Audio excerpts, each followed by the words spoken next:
Hey guys, my name is Dave Goodyear. I'm here at the homestead of Flat Rock, and today it's harvest day. So we're into the end of November now, and it's getting pretty cold. This is usually around the time that I start pulling things from the garden. That sign for me is sometime around when the ground first starts freezing on the top. We had that event last night, so last night was about -1, and today is actually going to be a relatively nice day for harvesting. It's supposed to be cold but sunny, which is great. We have carrots, we have cabbages, we have rutabagas, parsnips, beets, celeriac mainly are the things that need to come out today, and I'm going to get them ready and kind of store them all in the cellar. Follow along and you'll see some of the storage techniques that I'm using, as well as kind of see how things sized up, I guess, during the year.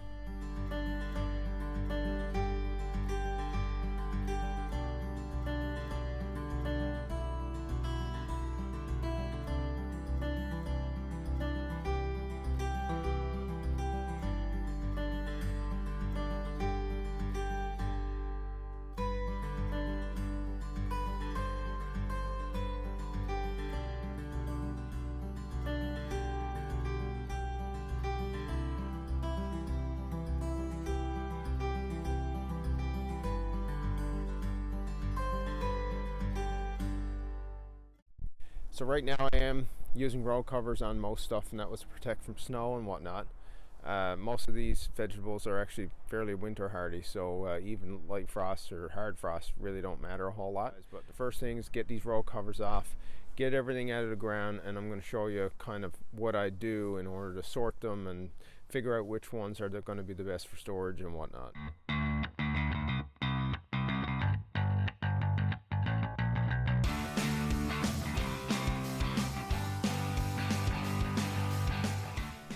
Alright, so that's a decent start. So one of the things you guys may have noticed is how many rocks it actually requires here at this location to keep that row cover down to the ground. When that becomes wet, it's like a kite. There's no way to keep it down at all other than just use more and more rocks. So that's basically the rutabagas. So you guys may remember last year, in the summer I did a video where I showed clubroot on the rutabagas. Now that was actually planted in another section of the garden.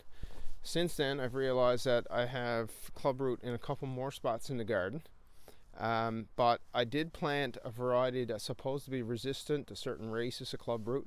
That one's called Marion. What I planted before was Laurentian, and Laurentian is not resistant to clubroot, at least in Newfoundland, the races that we have. So this variety is supposed to be, now I haven't seen any of the telltale signs that I'd expect to see from clubroot. I did harvest one a while ago, and there was a gall on one of the roots. So as I pull these, I'm going to be fairly careful. I'm going to make sure that whatever root mass comes up gets cut off and thrown away, because those galls, if they rot in the ground, they will release resting spores that will infect next year's brassica crops. Although I am planning a better, I guess, a crop rotation strategy next year, it's still something to be concerned about. So, I'm going to start pulling these now, and I'm going to cut the tops on them. They'll probably be composted or fed to the chickens, and I'm going to inspect the roots and see where they are, and then we can kind of inspect them together, and I can show you, what that looks like.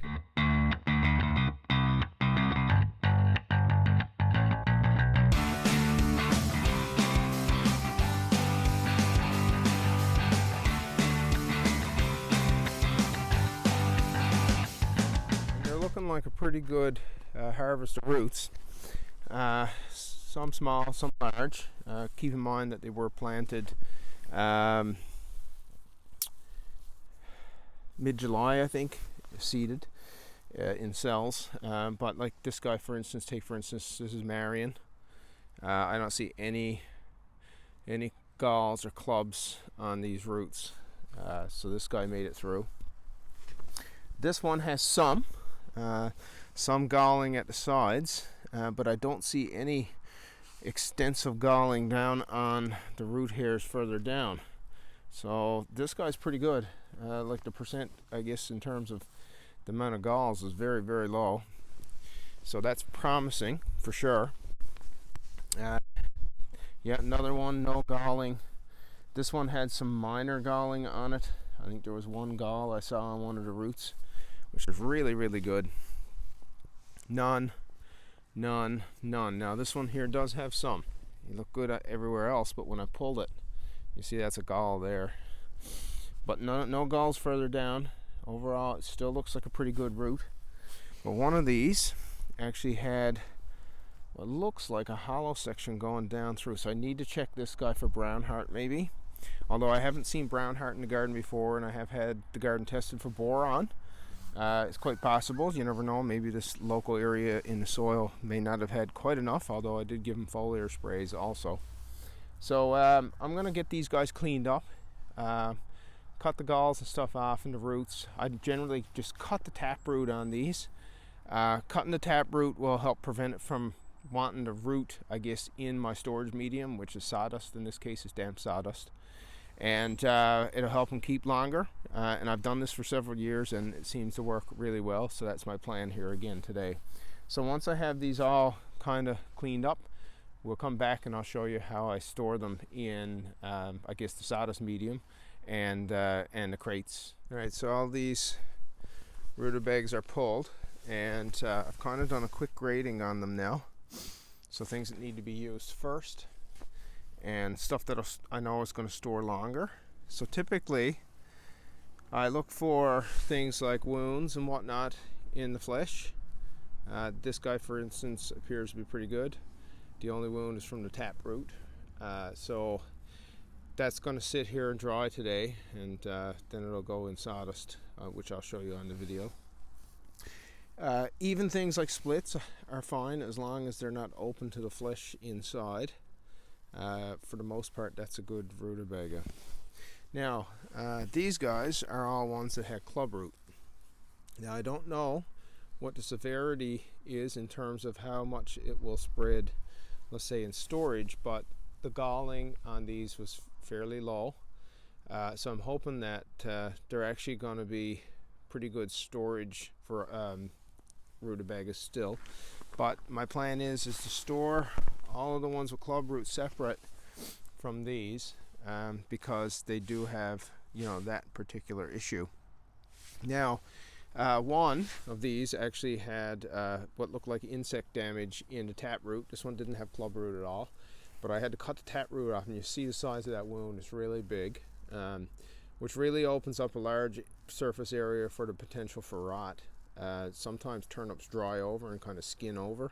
I don't think that's going to happen here. So this is headed for the refrigerator inside. We're going to use this one first. Now, another one we had issue with, there appeared to be a hollow section going down through the stem of the rutabaga, and sure enough, when I cut the rutabaga open, it has hollow heart or brown heart, and that was filled with water. There's even ice crystals in there, which is kind of neat. But basically what I did was I just sliced all of that off until I got down to a point where there's actually a section of usable rutabaga. Yeah, it's still good food. It's a sin to throw that away. So this will end up getting used. So this is moving to the refrigerator inside, and that'll get used first. But for the most part, Marion does work against clubroot. So in a moment, I'm going to set up for showing you how I stored these. Basically, I have a milk crate with this brim, and that's really just to contain the sawdust. So the first ones I'm going to pack away are these ones with that had some clubbing on the roots, and I'm going to keep them separate from, I guess, the good rutabagas. Let's say they're all good, but I want to keep them separate. So the first order of business is to get some sawdust into the bottom of that crate, just away down that brim, like so.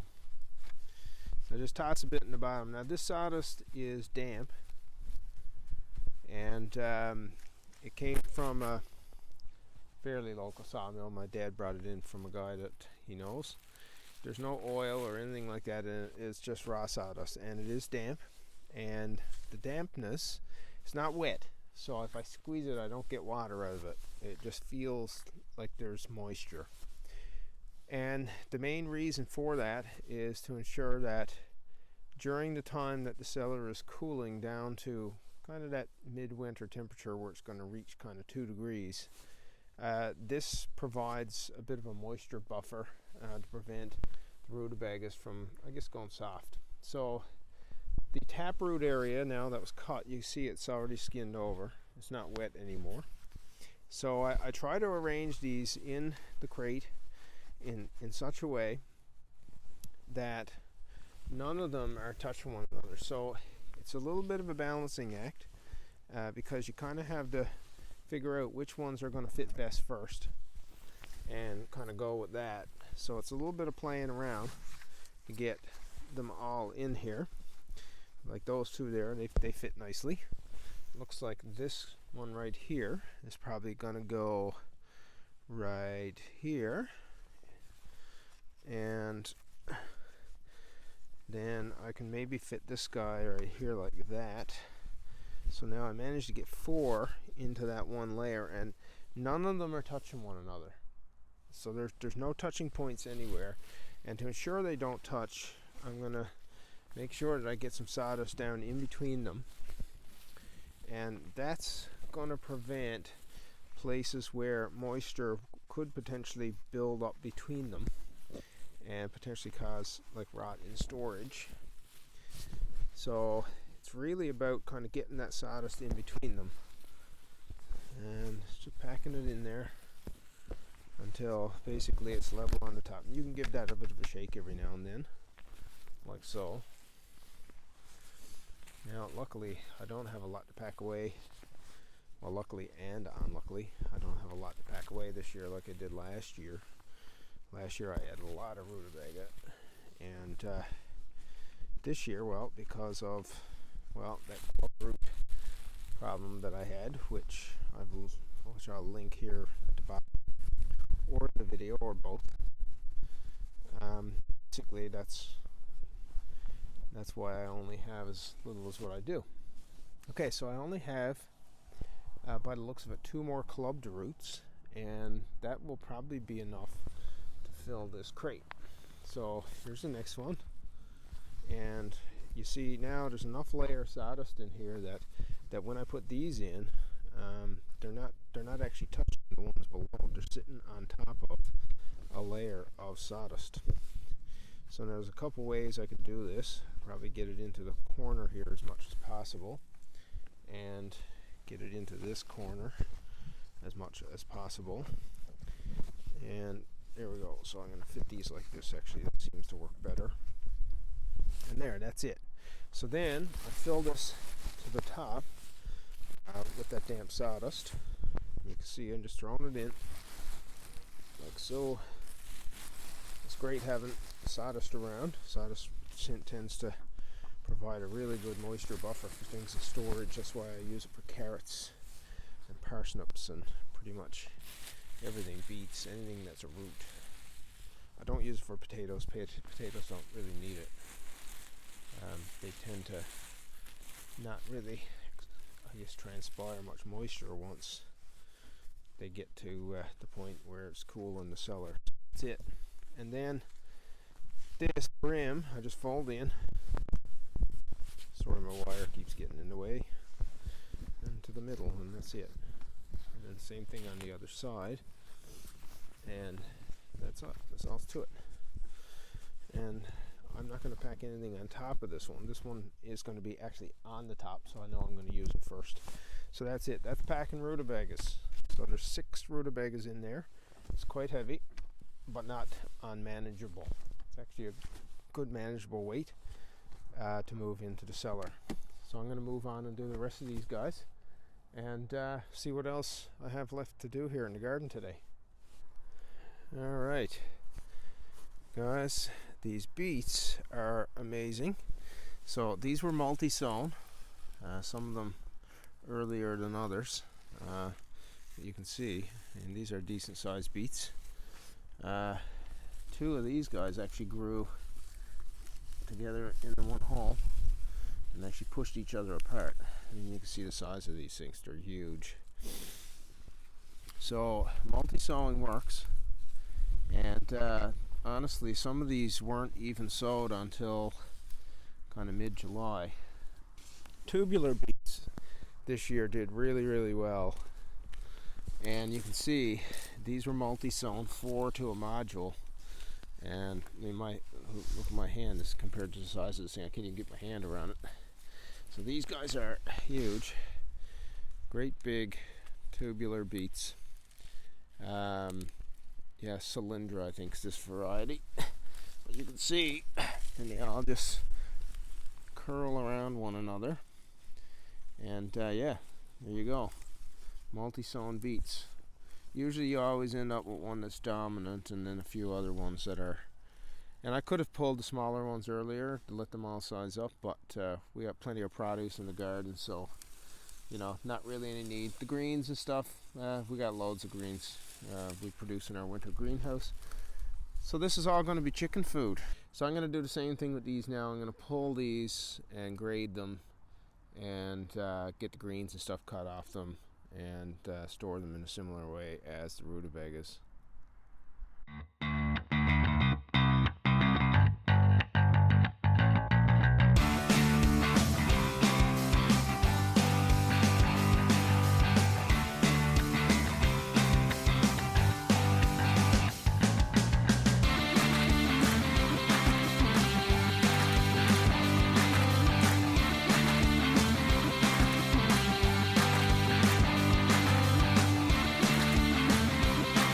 So you may have noticed that the planting is pretty dense, and you can kind of see, I mean, everything's packed in there. So I plant these about 1 inch, 1¼ inches on center, and I just kind of let them go.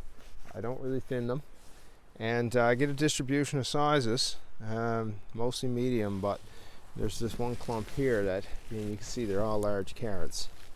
That's a nice one. This is all Napoli, by the way, and it does really well here. Sizes up nicely, stores great, it's super sweet, and it grows like really well in a dense planting situation like this. The beautiful thing is about dense planting like this is that there's almost no weeding. The carrots literally just choke out the weeds. There's almost no weeds in this bed. The soil is super great, and you know, the carrots also act as a cover crop, which is pretty awesome. Dense planting carrots. Yeah, here are the results. Great results this year on our carrots. Loving these. These are going to be great later on in the winter.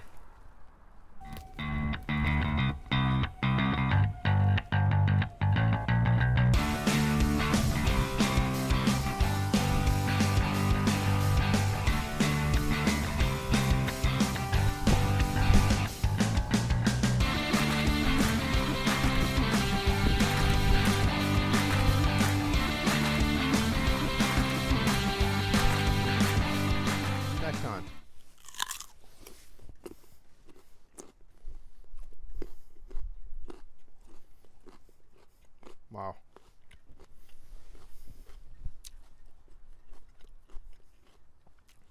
Crunchy and juicy. Sorry, mouthful.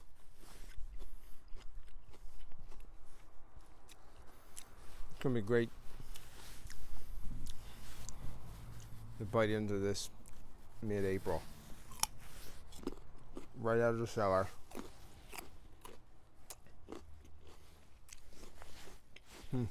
Excuse me. Still crispy and tasty like the day it was pulled. God. Great.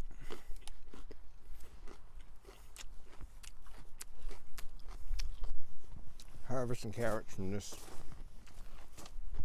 22-foot bed, I believe.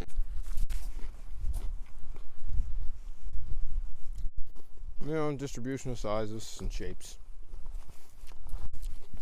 Sometimes you get some funny ones where I guess the taproot hits a rock and swirls around. Oh, look, there's five tap roots on it. Very cool and tasty.